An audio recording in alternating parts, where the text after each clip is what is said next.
හැමදාම බොන කිරිතයකට අලුත් රසක් එකතු කරමුද?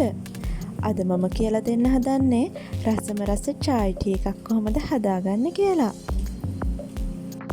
අඩු අමුද්‍රව්‍ය ප්‍රමාණයක් භාවිතා කරලා අඩු කාලෙකින් රස වගේම ප්‍රතිශක්තිකරණයත් ඉතා ඉහළ රසම රස කිරිතේ එකක් තමයි මම අද හදන්න යන්නේ.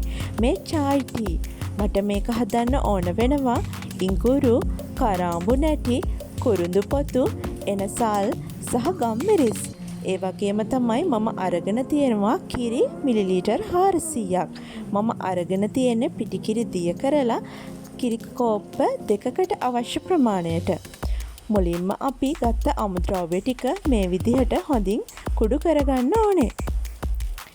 ඊට පස්සේ මේ විදිහට මම ලස්සන චූටි මුට්ටියක තමයි මේ කිරිතේ එක අද හදන්න යන්නේ. වතුර ටිකක් එකතු කරලා ඒක උණු වෙද්දී අපි කුඩු කරගත්ත අමුද්‍රව්‍ය ටික ඒකට එකතු කරගන්න ඕනේ.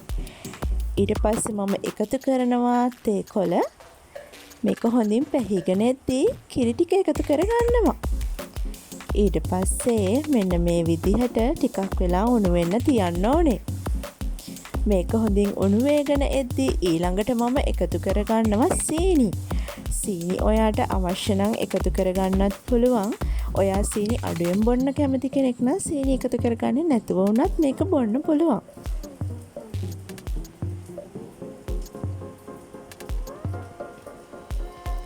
දැන් මගේ චායි ටී එක හදලා ඉවරයි. මෙන්න මේ විදිහට පෙරාගෙන ලස්සන කෝප් එක මේ විදිහට ලස්සනට පිළිගන්වන්න. ඔයා try කරලා බලන්න. ඔයා හදන ෆොටෝස් වීඩියෝස් මටත් එවන්න අමතක කරන්න එපා. වගේ රසම රස වීඩියෝ තවත් නරඹන්න උඩුහ YouTube channel එක subscribe කරලා තියාගන්න.